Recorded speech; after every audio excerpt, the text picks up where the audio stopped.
आपको बताता हूँ कि संतों की कृपा से देखो कि पूर्व जन्म में मैं एक दासी का बेटा था। मेरे जन्म के बाद ही मैं अपनी माता की गोद में था जब मेरे पिता का देहांत हो जाता है, मृत्यु हो गई। और मुझे ये भी याद नहीं है कि मेरे पिता का चेहरा कैसा था, मेरे पिता की छवि कैसी थी, मुझे इतना भी ज्ञान नहीं था उस समय। इतना छोटा मैं अपनी माँ की गोद में था। जब मेरे पिता का देहांत हो गया, मृत्यु हुई, मेरी माता बड़ी परेशान होने लगी, घबराने लगी कि मैं इस छोटे से बालक का लालन पालन कैसे करूं। अब वो एक दिन इतनी परेशान हुई कि कुछ खाने को नहीं रहा, तो वो ढूंढते फिरते हुए वन में गई। वन में गई तो वन में भी उसे कुछ नहीं मिला मेरी माँ को, केवल एक ऋषि का आश्रम मिला। जब ऋषियों का आश्रम मिला, ऋषियों के आश्रम में जा करके मेरी माँ ने हाथ जोड़ करके उन्हें ग्रस्त ऋषियों से प्रार्थना की कि देखो मैं एक विधवा नारी हूँ, मेरा ये छोटा सा बालक जो गोद में दिख रहा है इसको कुछ खाने को नहीं मिला है, मेरे पति की मृत्यु हो गई है, मुझे कोई आपके आश्रम में काम मिल जाए तो मेरे बालक का परिपालन हो सकता है। वो सभी संत बड़े ग्रस्त संत थे, बड़े दयावान थे। उन्होंने तुरंत मेरी माता से कहा कि अंदर जाकर के मेरी पत्नियों के साथ आनंद से रहो और जो सेवा तुम्हें अच्छी लगे वो सेवा करो। अब मेरी माँ क्या करती है, वह आश्रम में रह करके गौ सेवा करती हैं, मंदिर है मंदिर की सेवा करती हैं, कुएं से जल भर करके ऋषियों की सेवा में और जो ऋषि पत्नियां हैं उनकी सेवा में जल भर कर लेकर आती हैं। बड़ी सुंदर सेवा मेरी माँ करने लगी और उन ऋषि पत्नियों का इतना प्यार मेरे लिए, इतना प्रेम करने लगी कि दिन भर मुझे वो ऋषि पत्नी ही खिलाया करती थी। मेरी माँ काम में व्यस्त हो गई, बड़े आनंद से मेरी माँ उस आश्रम में रहने लगी। महाराज एक दिन की बात है, वहां पर कुछ संत चतुर्मास करने के लिए उस आश्रम में पधारे। जब संतों के पास भ्रमण करने के लिए ज्यादा समय नहीं होता है, चतुर्मास चलते हैं, बारिश अधिक होने लग जाती है, तो वो एक आश्रम की तलाश में रहते हैं कि आश्रम मिले और वहीं पर चतुर्मास करें। 4 महीने बैठ करके वहीं पर भगवान की कथा इत्यादि कीर्तन सारा कुछ वहीं पर सत्संग चलता है। 4 महीने तक एक जगह बैठ करके संत जो है कथा कीर्तन करते हैं। अब वो संत आश्रम में आकर के कथा कीर्तन करने लगे। उन संतों की कथा कीर्तन को सुन करके मैं अपनी माँ की गोद में बैठ करके बड़े ध्यान पूर्वक सुनता था और सुन करके मैं ऐसे निष्कर्ष पे पहुंचा कि ये संसार जो है वो केवल सपना लगने लगा। ये संसार जो है कथा कीर्तन को सुन करके ऐसा लगता है कि ये संसार केवल एक स्वप्न है, संसार में जो दिख रहा है वो केवल एक स्वप्न है। संत नारद कहते हैं महाराज, मोहि निशा जग सोव निहारा, देखें सपने अनेक प्रकारा। राम सिया राम जय जय राम, राम सिया राम जय जय राम। मोहि निशा जग सोव निहारा, देखें सपने अनेक प्रकारा।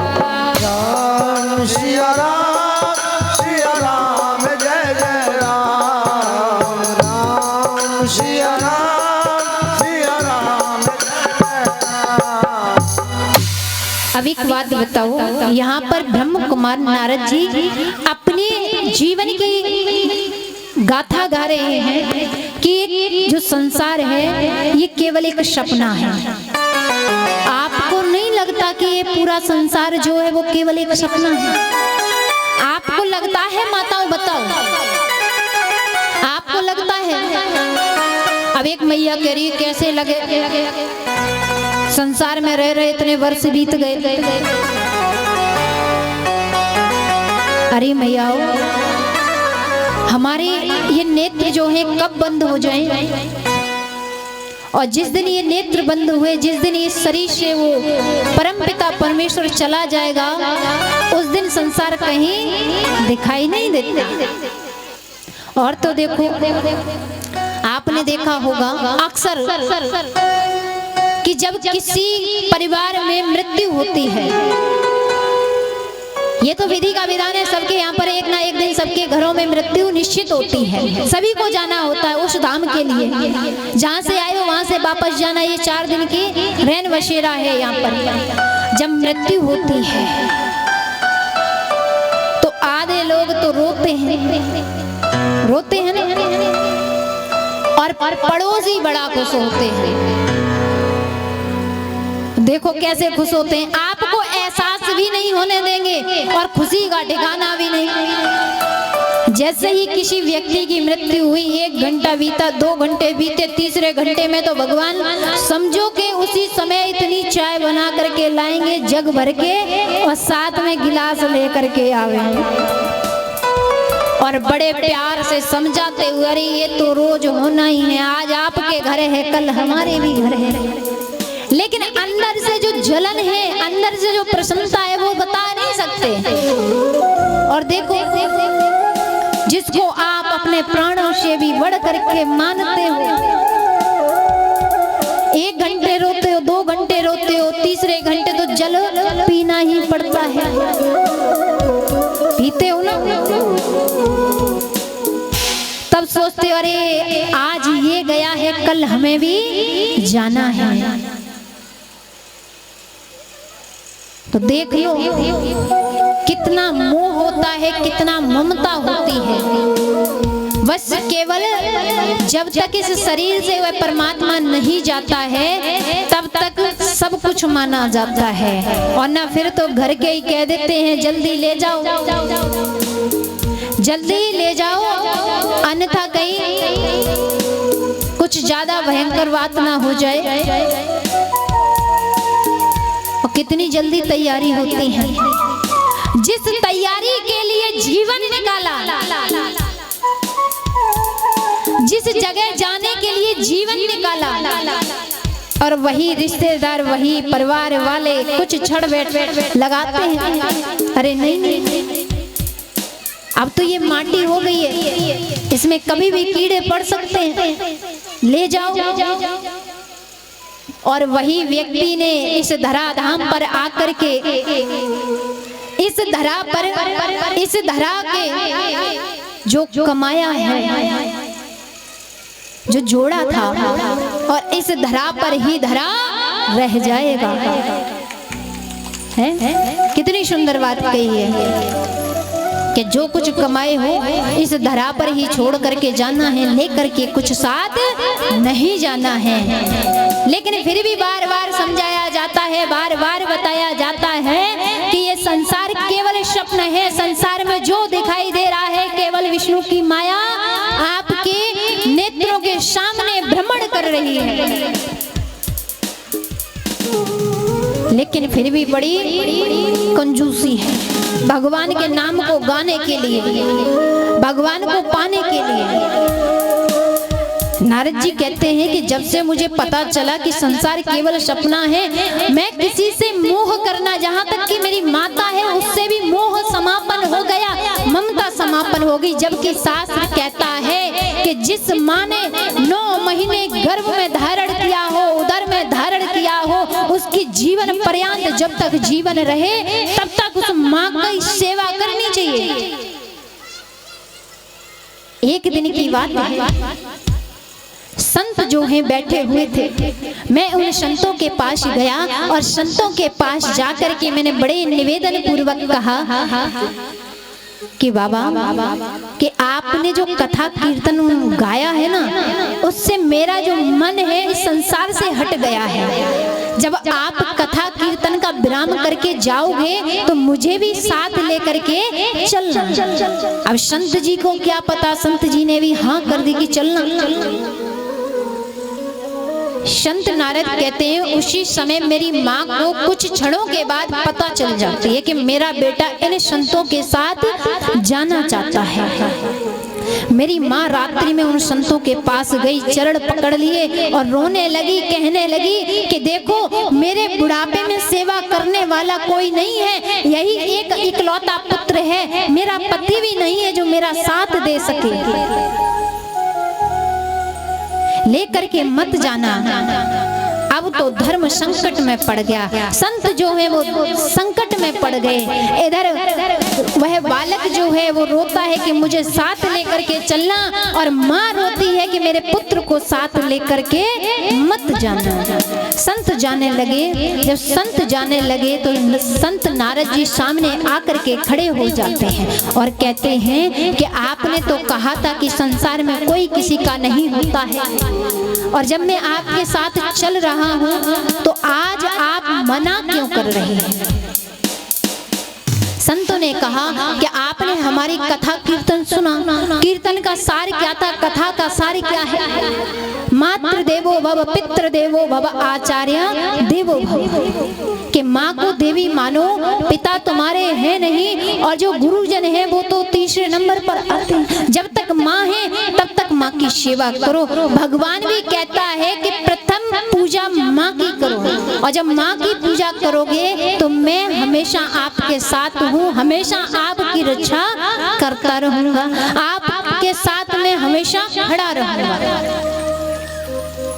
अब तो संत नारद जो हैं उन संतों से हाथ जोड़ करके कहने लगे, क्या कहते हैं कि ऐसा कोई उपाय बता करके जाओ जिससे मैं संसार से मैं रह सकूं, और संसार जो है, संसार से मुझे मोह नहीं हो, प्रेम ना हो, ऐसा कोई उपाय बताओ। संत ने उसी समय कहा कि मैं तुम्हें एक मंत्र देता हूँ, एक औषधि देता हूँ, उस औषधि का रोज पान करना। अच्छा एक बात बताओ, वहां तो संत नारद जी औषधि मांग रहे हैं, आप सभी को औषधि की जरूरत है? आजकल तो कलिकाल है ना, कलयुग चल रहा है, ऐसा कोई घर नहीं है जिसमें बीमारियां ना हो, सभी के घर में किसी को शुगर है, किसी को डायबिटीज है, किसी को कुछ है, किसी को कुछ है, और किसी को सबसे बड़ी बीमारी है कि भगवान कैसे मिले, है बीमारी सबसे बड़ी। तो वहां पर संत नारद जी कहते हैं वेद व्यास जी महाराज से कि जब संत जाने लगे, मैं कहने लगा कि ऐसा शरीर हो गया है, ऐसा कोई उपचार करिए, ऐसी कोई औषधि दीजिए कि जिससे ये शरीर सुरक्षित रहे, जिससे कि मैं उस परम पिता परमेश्वर से मिल सकूं, ऐसी कोई औषधि। सभी संतों ने कहा ये बात तो ये बालक ठीक कह रहा है कि ये, और एक और अच्छी बात, उन संतों के मध्य से मुझे एक सुंदर सा नाम मिला था। उन संतों ने मेरा नाम बालक रामदास रखा था। अब वो कहते हैं कि बालक सत्य कह रहा है, इसे कुछ ऐसी औषधि दो कि जिससे इसका जीवन भी अच्छा रहे। अच्छा कौन कौन चाहते हैं डॉक्टर के पास जा करके, तो सभी औषधि की तलाश करते हैं ना। अच्छा कौन कौन डॉक्टर के पास जाते हैं? तो कितने कंजूस हैं, हाथ उठाने में भी कंजूसी करें। अच्छा आप कभी डॉक्टर के पास नहीं जाते, बड़े धन्य हो। मैं तो कहती हूँ ऐसा ही जीवन चले कि कभी डॉक्टर के पास न जाना पड़े, ऐसा ही स्वस्थ रहे, अच्छे रहे कि जिससे भगवान का भजन कर सके, आनंद में रहे। जिसको औषधि चाहिए, देखो बहुत अच्छी औषधि है और इसका अगर जैसे डॉक्टर कहता है 3 टाइम खानी है, तो इस व्यासपीठ से भी औषधि मिल रही है, तो इसको भी 3 टाइम पान करनी है। अच्छा कौन कौन करेगा औषधि का पान?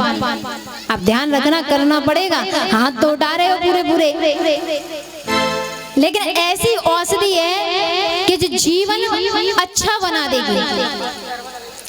तो वहां पर संत नारद जी को वो संत औषधि दे रहे हैं। कैसी औषधि दे रहे हैं? ओम नमो भगवते वासुदेवाय।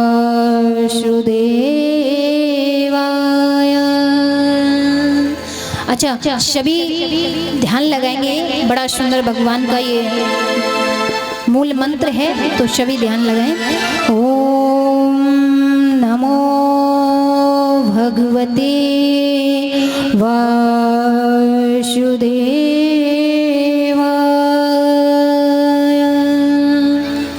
ओम नमो भगवते वासुदेवाय। ओम नमो भगवते वासुदेवाय।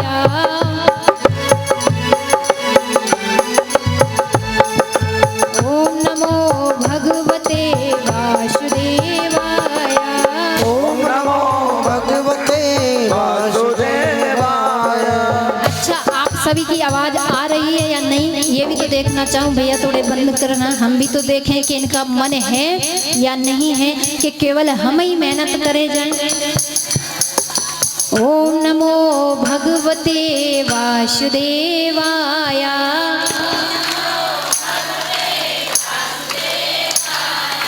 ओम नमो भगवते वासुदेवाय।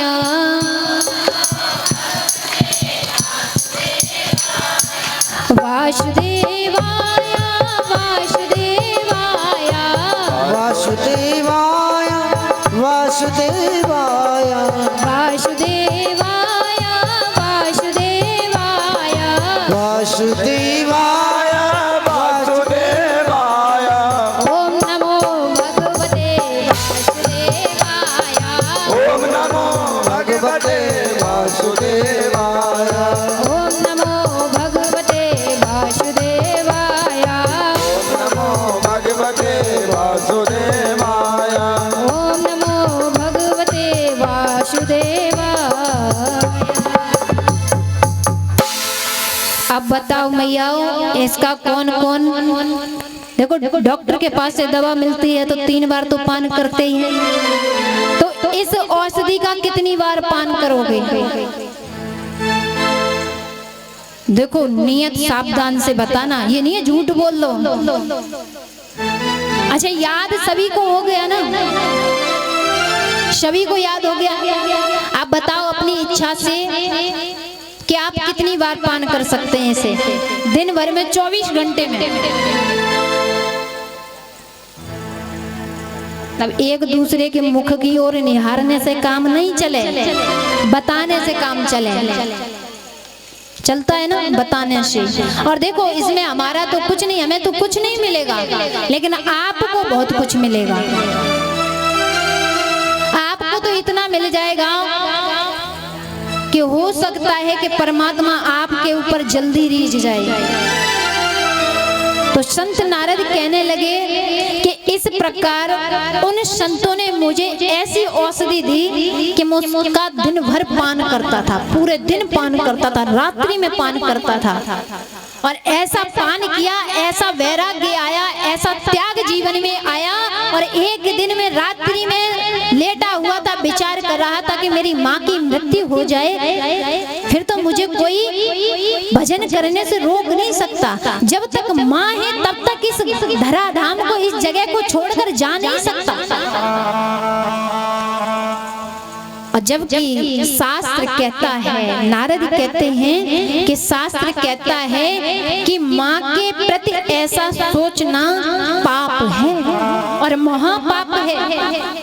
लेकिन क्या करूं महाराज, ऐसा वैराग्य आया, ऐसा त्याग आया।